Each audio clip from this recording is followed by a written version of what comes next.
Alors chérie, quand on regarde la première phrase, « Mes amis, ne soyez pas nombreux à enseigner », qu'est-ce que tu comprends de ça? Mais en effet, il veut nous dire quelque chose pour nous. C'est comme un avertissement. C'est quelque chose qu'on ne devrait pas prendre léger. Mais en même temps, c'est quelque chose que ça nous rend un petit peu inconfortable. Parce qu'on ne veut pas dire à une personne, tu peux enseigner, tu ne peux pas enseigner. Alors, c'est comme, oui, ça porte une tension qui n'est pas vraiment nécessairement confortable. Tu as mis le doigt dessus, chérie. Je vois la même chose que toi. Ce passage-là, pourquoi est-ce qu'on on entend beaucoup de gens dire « Fais attention à ce que tu dis, c'est important, là, regarde ce qui est écrit. » Mais d'un côté, la parole nous enseigne et nous dit on doit faire des disciples. Puis pour devenir un disciple, il faut que soi-même, on ait la possibilité d'enseigner et cette personne-là doit pouvoir enseigner ce qu'elle a compris. Et puis, fait que de fil en aiguille, puis là, ce qu'on dit, ne soyez pas nombreux à enseigner. On a l'impression qu'il met comme, wow, un peu comme le cheval, l'image du cheval qu'on va voir plus tard, il fait comme, wow! Puis là, tu dis stop, là, parce que vous enseignez ce qu'il est en train de dire. Vous enseignez trop. C'est comme si on allait trop vite des fois dans des choses et que c'est important d'être très conscient que oui, il faut enseigner, mais il faut enseigner sagement. Ça rejoint un peu ce que Paul va dire en termes de temps, à peu près 20 ans plus tard, lorsqu'il va parler à Timothée. Ne sois pas prompt à imposer les mains à un jeune croyant parce qu'il va s'enfler d'orgueil. Tu vois, ce lien-là, c'est quand même assez fascinant. Alors, Jacques lui-même est un enseignant. Et puis, il envoie sa lettre dans la diaspora des Juifs qui sont devenus croyants en Jésus-Christ, donc les Juifs chrétiens.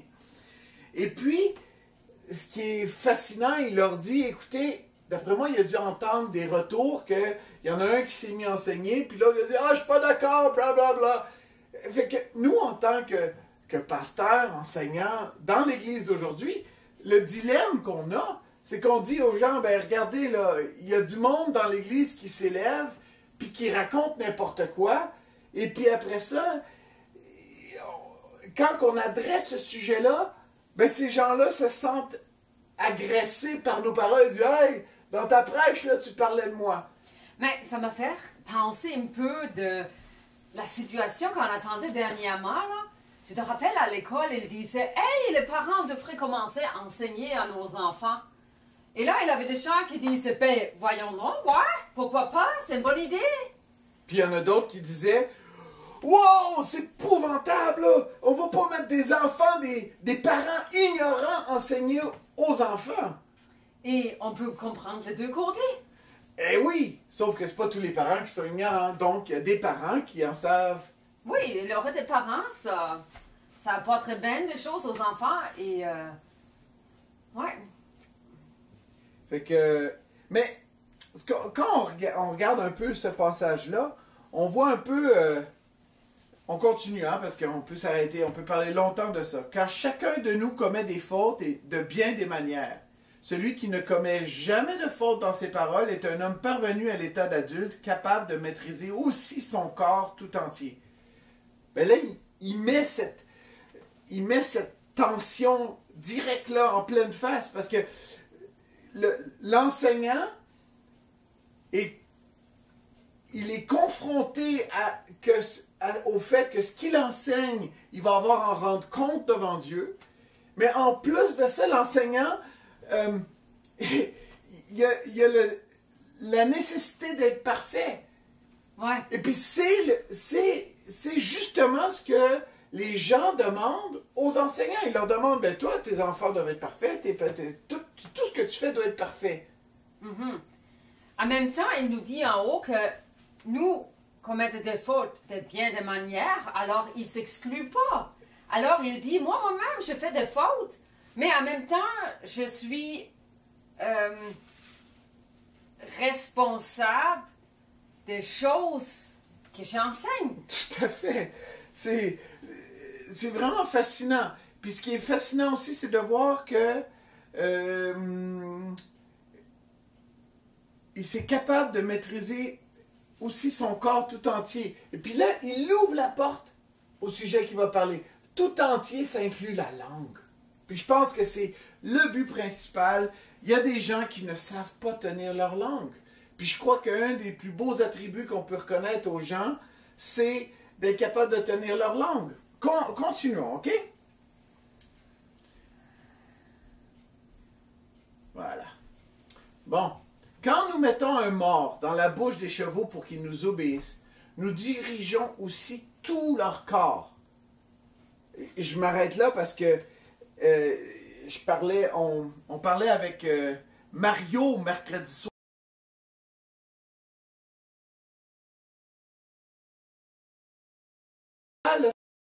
Lorsqu'un cheval est soumis, il suffit juste de mettre une petite pression pour diriger le cheval où tu veux. Puis lorsqu'il n'obéit pas, ben là, tu es obligé de combattre avec lui. Tu es obligé de tirer plus fort. Tu es obligé de quasiment lui arracher la bouche pour l'obliger à obéir ou d'utiliser un autre atout pour l'amener. C'est une image, puis là, il disait, c'est une image de ce que Dieu fait parfois avec nous lorsqu'on n'accepte pas de lui obéir. Il a raison. Ça nous fait mal et la meilleure solution, c'est d'écouter le Seigneur. Puis ici, l'accent est mis sur le fait qu'un mort à cheval, c'est tout petit, mais ça dirige tout le corps du cheval. Mais qu'est-ce qui dirige vraiment le corps du cheval? C'est le monsieur ou la madame qui est l'écuyer, assis. Exactement, l'écuyer, celui qui est assis. Quand j'étais jeune, moi, je montais sur des chevaux sauvages, j'accrochais la crinière, puis je tenais dessus jusqu'à temps qu'il me jette par terre. On appelle ça casser un cheval, mais moi, je le faisais comme un petit gars de 10, 11, 12 ans. Puis, je me suis pas pété la tronche, par chance, mais le but, c'était de le dompter. Le but, tu montes dessus jusqu'à temps qu'il arrête de gigoter. Et puis ça ici, le mort, c'est l'étape d'après où ce que tu lui apprends à diriger. Puis normalement, si tu es en contrôle de tes émotions, en contrôle de ta vie, des choses que tu vis, ce qui va sortir de ta bouche va faire partie aussi des choses que tu es en contrôle. Ça fait beaucoup de responsabilités. Pensez encore aux bateaux. Même s'il s'agit de grands navires et s'ils sont poussés par des grands vents, il suffit d'un tout petit gouvernail pour les diriger au gré du pilote.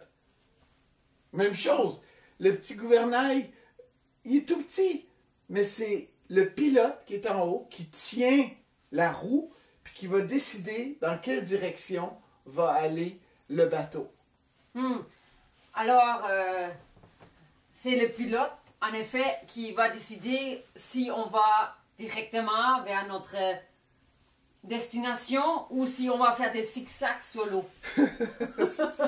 Oui. Si tu penses que la parole de Dieu compare notre langue avec ça, c'est vraiment puissant.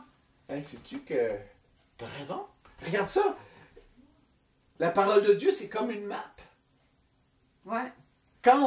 Si on veut se rendre à bon port, il faut suivre ce que la map dit. Puis le pilote, souvent, c'est le rôle d'enseignant. Il doit diriger le bateau, puis dans ce cas-là, c'est son corps, mais aussi, quelque part, c'est son enseignement. Ce qui va sortir de sa bouche, c'est ça qui va avoir le plus d'impact autour de lui. Fait que dans son enseignement, il doit suivre la map que Dieu a imprimée dans le cœur de l'homme, dans la parole de Dieu. Et c'est important de connaître tout ce que l'enseignement, la parole a à dire sur nous. C'est pour ça que je mets souvent l'accent, chérie, sur l'importance de lire toute la parole. Il y a des gens qui disent « Ah, moi j'y vais au hasard, je me laisse diriger par l'Esprit. » Oui, c'est merveilleux. Il faut se laisser diriger par l'Esprit. Mais c'est important que lorsqu'on se laisse diriger par l'Esprit, de mettre l'accent sur ce que Dieu veut faire, puis des fois, le filtre de savoir ce que Dieu veut faire, c'est la connaissance de la parole. Puis là, c'est ce qui... Il y a un grand manque de connaissance ici, des gens qui parlent trop. C'est ça. On continue? Ou tu as encore quelque chose à dire? Fait que merci. Il en va de même pour la langue, voilà. C'est un petit organe, organes et elle se vante de grandes choses. Ne suffit-il pas d'un tout petit feu pour incendier une vaste forêt? Quand on parlait ensemble, tu parlais du feu, justement. Puis je trouvais ça bon, ce que tu voulais dire. À quoi sert un feu, d'habitude? Mais en effet, là, ça fait vraiment froid dehors. Et on met le feu dans notre fournaise. On met le feu dans notre foyer. Et ça nous chauffe la maison. C'est agréable. Mais c'est mis dans des limites. Il ne peut pas sortir de foyer parce que sinon ça devient dangereux. Mais dans le foyer, là, c'est agréable, ça nous chauffe, c'est positif, c'est tous les bienfaits des feux, on peut en profiter. Mais quand le feu est dans la forêt et le hors contrôle, ça devient dangereux, ça détruit et c'est plus positif. Ça peut détruire des maisons, comme on voit dans différentes places, que c'est déjà arrivé. Et la parole de Dieu, encore une fois, compare notre langue avec quelque chose qui peut ou être une bénédiction, ou peut être vraiment apporter des horribles catastrophes. Absolument. Aïe, aïe, aïe. Ah. C'est pour ça que Paul il dit que des fois il parle avec crainte et tremblement. Parce que il a la crainte de l'Éternel par rapport à ce qui va sortir de sa bouche ou de sa plume. Chaque mot pour lui doit être étudié. C'est fascinant. Et pour faire ça, on doit être humble. On doit être capable de nous questionner nous-mêmes, de regarder dans le miroir et être honnête avec nous-mêmes. Parce que oui, on a des choses en nous qui doivent changer, qui... C'est bon, oui.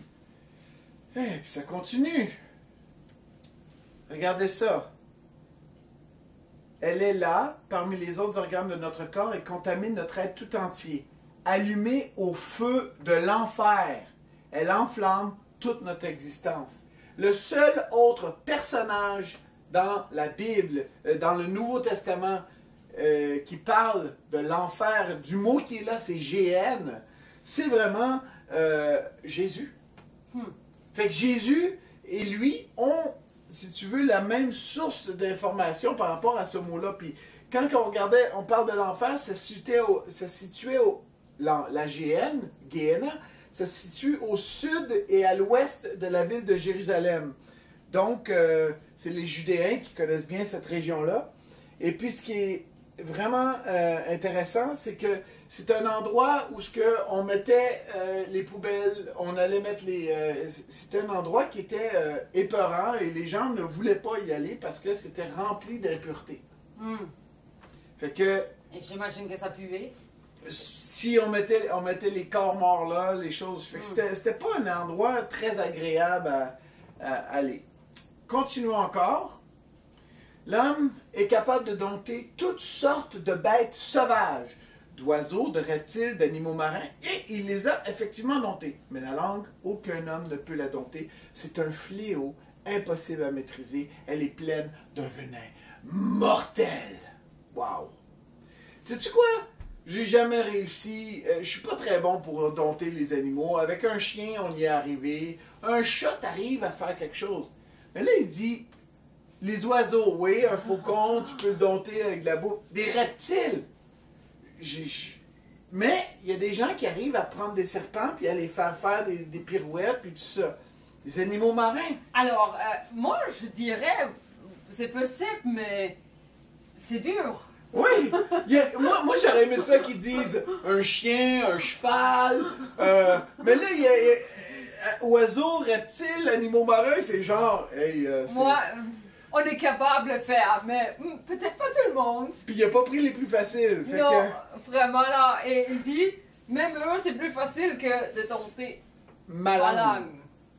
Mais quand on dompte quelque chose, quand on dompte un animal, moi j'ai une amie au travail qui s'appelle Jessica, elle dompte son chien.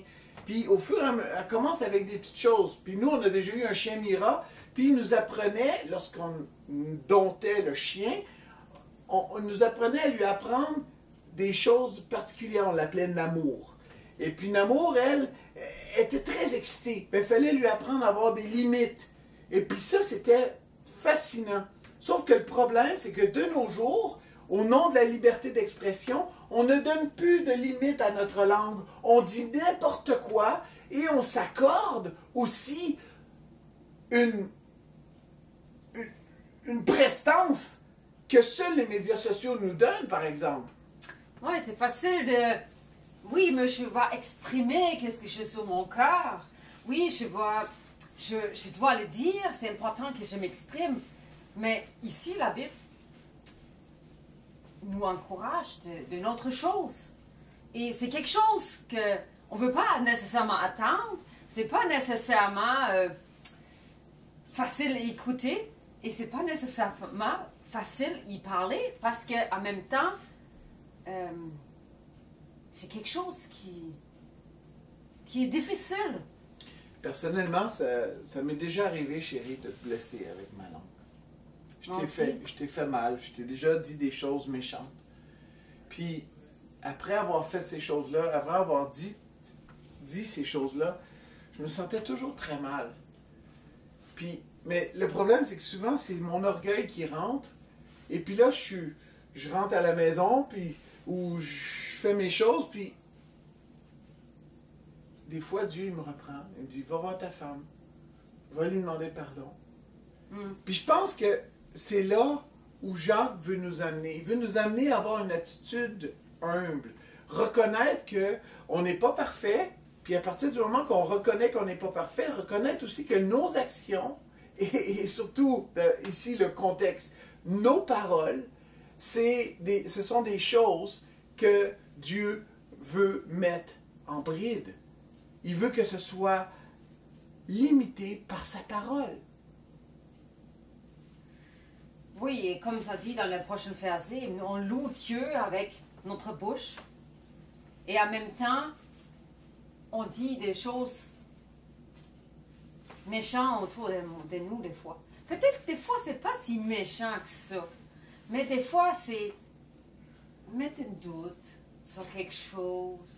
Mais moi, ce qui me déchire dans les versets 9 et 10, c'est que c'est écrit, nous nous en sommes... Ah non, c'est plus tard après, c'est... nous nous en servons pour louer le Seigneur notre Père, nous nous en servons aussi pour maudire les hommes, pour tant créer de sorte qu'ils lui ressemblent. On voit ça dans Genèse chapitre 9, parce que au chapitre 9, lorsqu'il y a un homme qui est tué, il dit, c'est écrit que tu as tué. C'est comme si tu tuais Dieu, parce que tu tues l'image de Dieu. Fait que, donc, lorsque tu manques de respect envers un être humain, ou que tu maudis un être humain, c'est maudire Dieu en même temps. C'est vraiment rough, là, ce qu'il dit. Puis, là, il dit, de la même bouche sortent la bénédiction et malédiction. Mes frères et sœurs, il ne faut pas qu'il en soit ainsi. Puis là, il continue. Verset 11, avez-vous déjà vu de l'eau douce et de l'eau salée jaillir d'une même source par la même ouverture? C'est une question rhétorique. Mais pour être sûr qu'on comprenne, il donne une autre image. Un figuier, frères et sœurs, peut-il porter des olives ou une vigne des figues?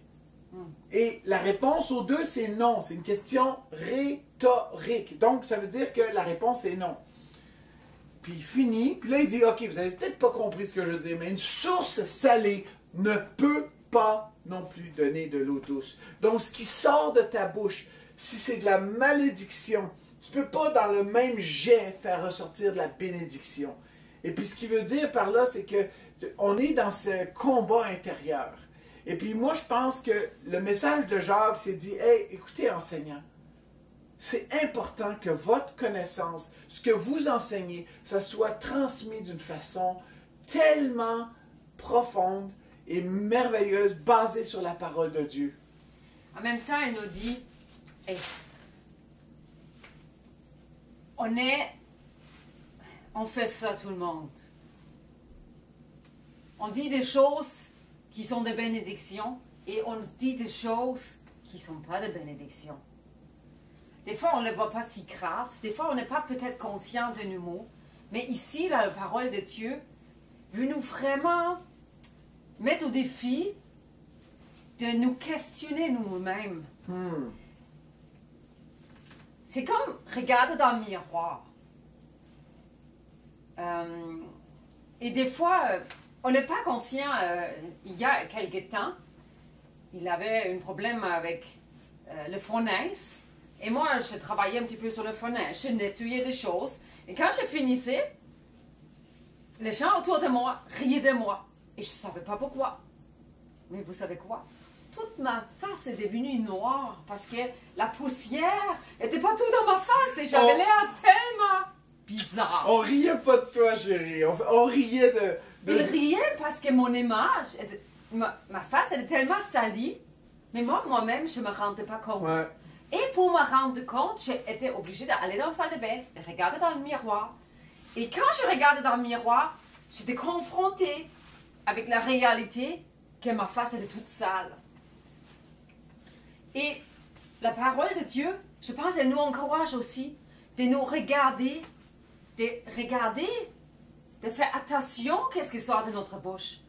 Ici, il dit, alors, si on a une vigne, mais on a des figues, il y a quelque chose qui ne va pas bien.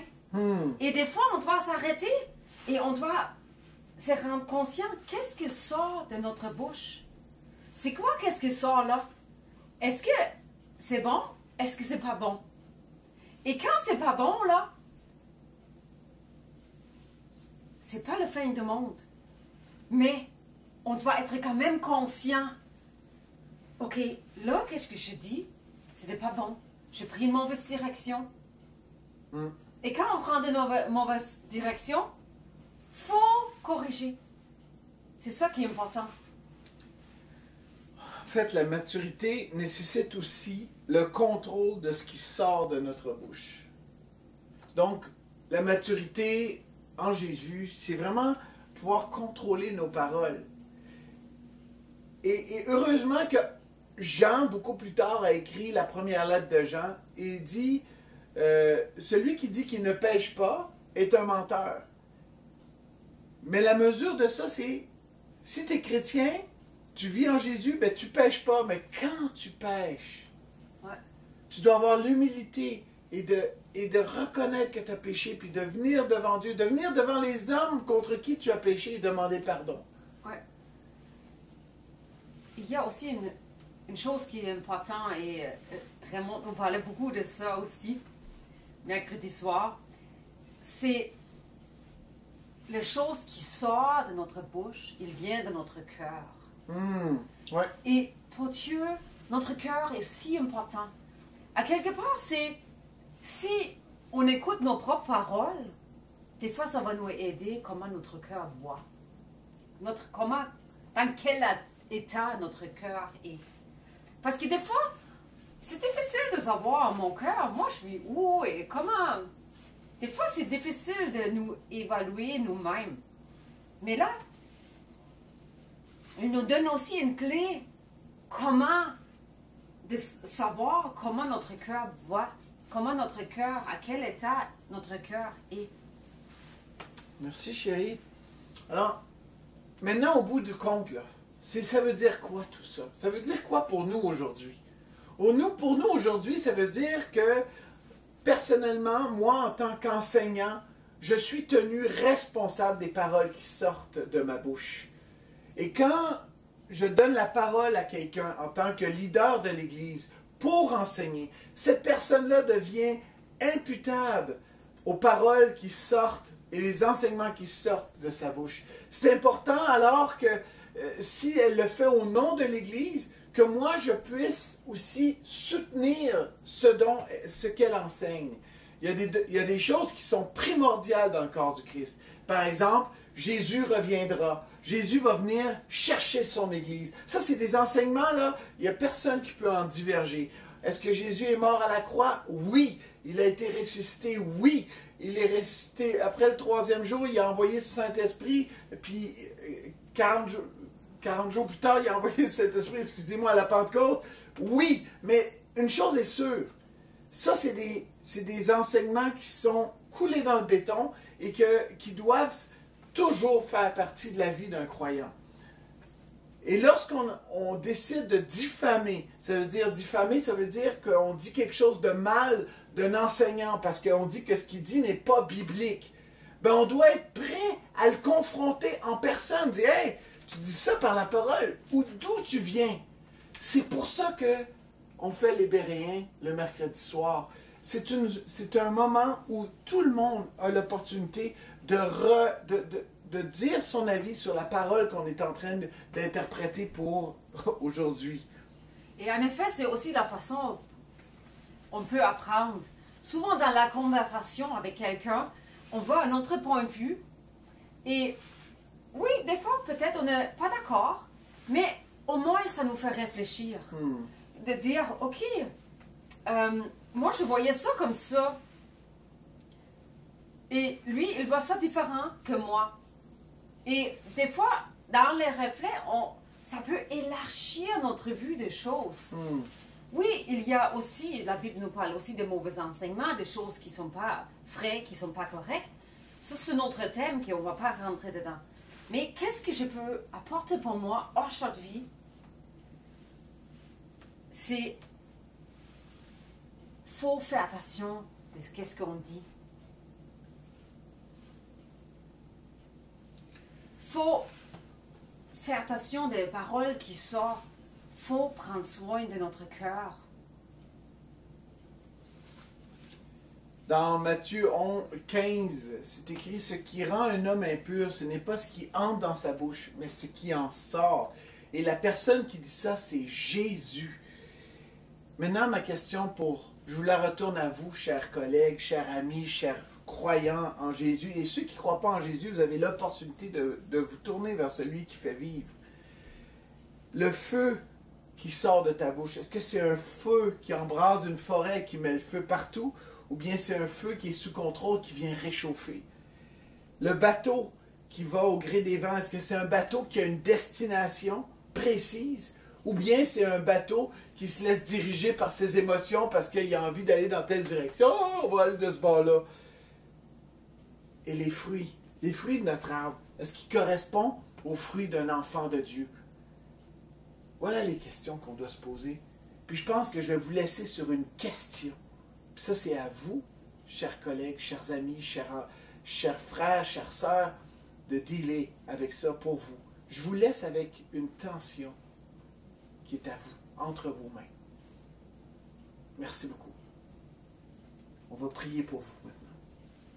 Seigneur Jésus, tu vois, on a parlé de plein de paroles, puis on veut te demander que ces paroles puissent venir et avoir leur effet. Tu as dit que ta parole, lorsqu'elle touche, lorsqu'elle part, elle ne revient pas sans avoir eu son effet. Mais Seigneur, je te demande que ta parole vienne dans ma vie, aider à mettre des limites aux paroles qui sortent de ma bouche, afin que ce qui sort de ma bouche et les actions que je prends avec tout mon corps et ma vie puissent être en lien et avec ta volonté, Seigneur. Oui, Jésus, je te prie que chaque personne qui écoute le message ce matin, mais Seigneur, je te prie qu'ils puissent être remplis de ton esprit et qu'ils peuvent être convaincus de regarder leur vie antérieure et dire « Wow! J'ai vraiment pas fait ça correct. » Puis aller libérer le pardon et demander pardon pour tous les endroits où ils ont péché pour pouvoir être en règle avec toi, Seigneur. Puis si c'est des gens qui enseignent, ben Seigneur, qu'ils puissent être conscients des enseignements qui sortent de leur bouche s'ils vont passer par le filtre du feu de l'enfer. Amen. Amen. Tu veux-tu rajouter quelque chose? Et Jésus, je te prie que tu nous aides, que notre bouche sorte des paroles de bénédiction, sorte des paroles qui encouragent, qui